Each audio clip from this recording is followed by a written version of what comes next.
अस्सलाम वालेकुम। I am Faizan Ahmad. इस कोर्स में मैं आपको बताऊंगा कि हमारे पास सॉलिड वर्क्स के क्या क्या टूल्स होते हैं जिन्हें हम यूज़ करके कोई स्केचिंग कर सकते हैं, या अगर हम स्केच को एडिट करना चाहें तो हम किस तरह से एडिट करेंगे, और अगर हमने कोई पार्ट जनरेट करना है या कोई असेंबली बनानी है तो हम असेंबली को किस तरह से बनाएंगे सॉलिड वर्क्स को यूज़ करते हुए। फर्स्ट लेक्चर हमारा इंट्रोडक्शन का है। इसमें मैं आपको बताऊंगा कि सॉलिड वर्क्स का क्या यूज़र इंटरफेस है। अगर हम इधर देखें, हमारे पास ये सॉलिड वर्क्स का एक व्यू शो हो रहा है जिस पे मार्क किया हुआ है कि इसकी कौन कौन सी विंडोज़ हमारे पास अवेलेबल होती हैं। सबसे पहले हमारे पास ये जो एरिया है जिसे ग्राफिक एरिया लिखा हुआ है, ये वो एरिया है जहाँ पे हम अपनी स्केचिंग करते हैं या अपनी कोई ज्योमेट्री अगर मैंने बनानी हो तो यहाँ पे इस एरिया पे मैं सारी ज्योमेट्री जनरेट करूँगा, या जो असेंबली बनानी है वो इस एरिया पे हमें डिस्प्ले होगी और इस पे ही हम अपना वर्क करेंगे। इसके बाद हमारे पास होता है यूनिट सिस्टम, यानी कि यहाँ पे हमारे पास यूनिट्स डिफाइन होंगे। जिस यूनिट पे मैंने काम करना है उस यूनिट सिस्टम को मैं सिलेक्ट करूँगा और उस यूनिट सिस्टम पे मैं सारी अपनी डायमेंशनिंग कर सकता हूँ। ये हमारे पास विंडो जो होती है ये टास्क पैन की होती है। यहाँ पे हमारे पास डिफरेंट ऑप्शंस होती हैं जिन्हें हम यूज़ कर सकते हैं अपनी स्केचिंग के दौरान। उसके अलावा ये हमारे पास जो एरिया है इधर, इसमें जितने भी आइकन्स हैं ये व्यू से रिलेटेड हैं। इसे हम व्यू हेडअप्स कहते हैं।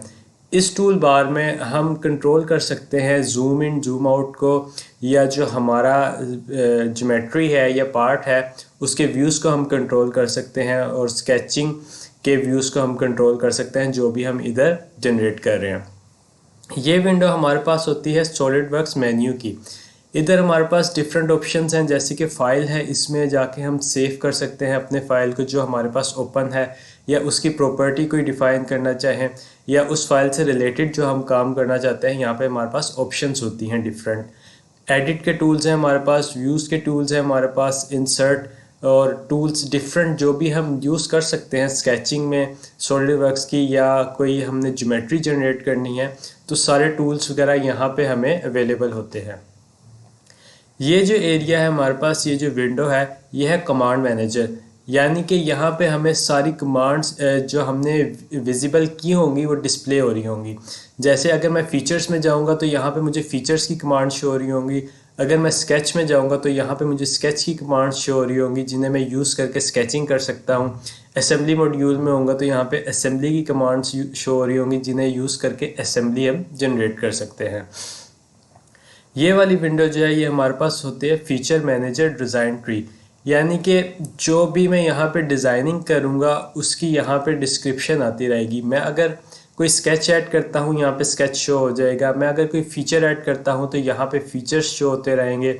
और जिस तरह अब ये प्लेन्स हमारे पास अवेलेबल होते हैं और जो प्लेन्स मैं ऐड करूँगा वो यहाँ पे हमें शो होते रहेंगे। अगर हम सॉलिड वर्क्स में देखें तो ये एरिया मेरे पास ग्राफिक्स एरिया है जहाँ पे मैं कोई भी स्केचिंग करता हूँ या ज्योमेट्री को जनरेट करता हूँ। उसके अलावा अगर हम नीचे कॉर्नर पे आएँ तो यहाँ पे मेरे पास यूनिट सिस्टम है। इसको अगर मैं ओपन करूँगा तो यहाँ पे डिफरेंट यूनिट सिस्टम आ जाएंगे जिनको मैं यूज़ करके स्केचिंग कर सकता हूँ। मीटर्स में है, सेंटीमीटर्स में, मिलीमीटर्स में या इंचज़ में। मैंने जिसमें भी अपनी स्केचिंग करनी है उस सिस्टम को मैं सिलेक्ट करूँगा और वो डिफ़ॉल्ट सिस्टम होगा हमारी स्केचिंग का।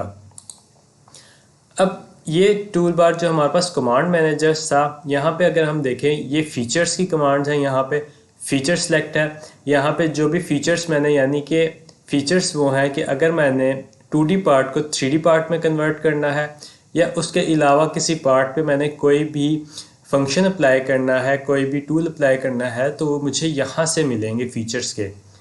स्केच की विंडो में मैं आऊँगा तो यहाँ पे सारे मेरे पास स्केच के टूल्स होंगे कि मैंने इन स्केच टूल्स को यूज़ करके स्केचिंग करनी है, और डिफरेंट कमांड जो मैंने अप्लाई करनी है वो मुझे यहाँ से अवेलेबल होंगी।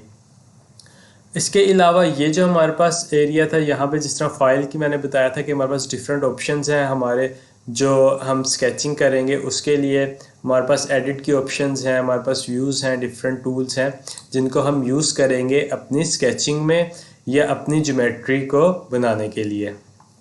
अगर मैं इसमें डिज़ाइन ट्री में आपको दिखाऊं तो यहाँ हमारे पास प्लेन्स होते हैं, front plane, top plane, right plane.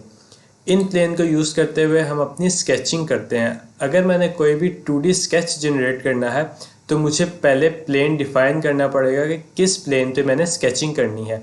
अगर तो मैंने इन प्लेन्स पे करनी है, फ्रंट पे, टॉप पे या राइट प्लेन पे, तो इन प्लेन्स को मैं सिलेक्ट करूँगा और स्केच करूँगा।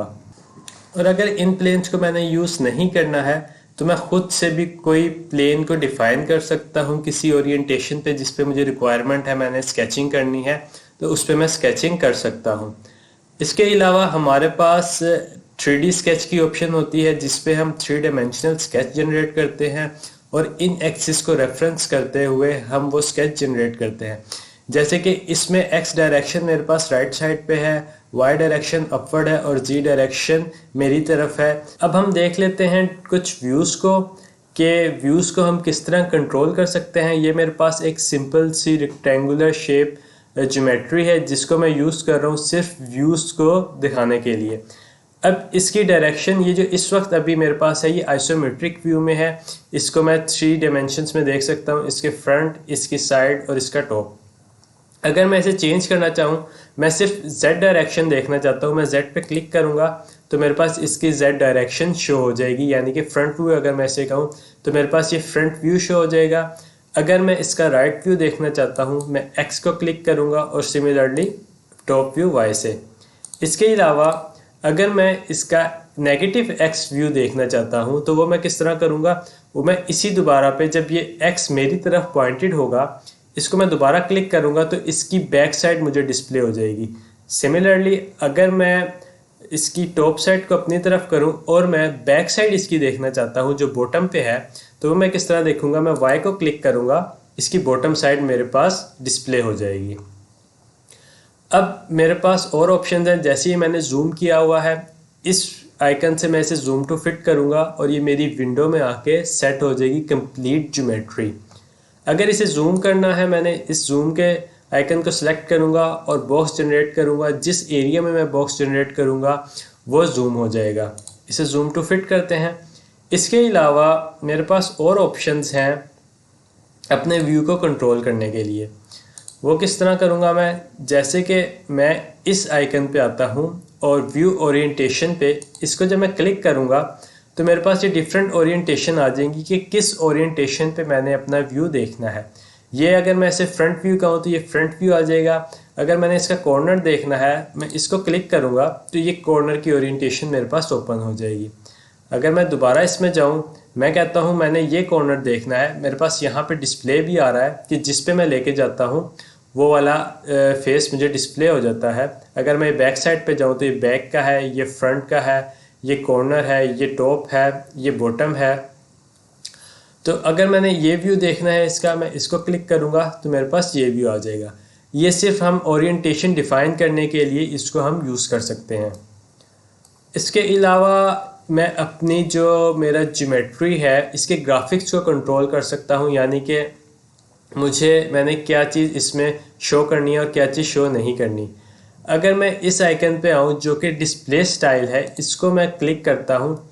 अभी इस वक्त मेरे पास ओपन है शेडेड विद एजेस, यानी कि मेरे पास पूरी बॉडी भी शो होगी और इसके एजेस भी जो हैं वो मुझे शो होंगे।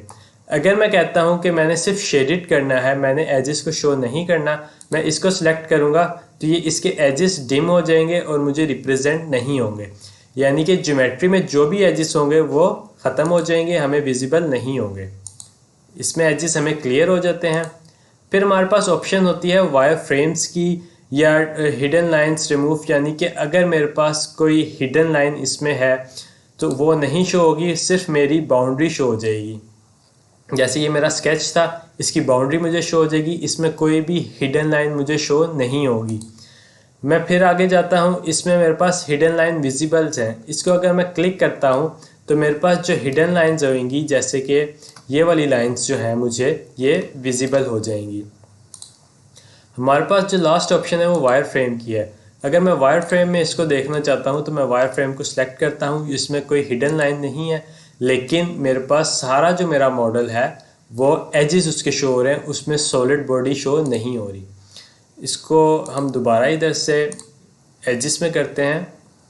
इस तरह मेरे व्यूज़ को मैं कंट्रोल कर सकता हूँ। तो यहाँ पे हमारा इंट्रोडक्शन का लेक्चर कंप्लीट होता है।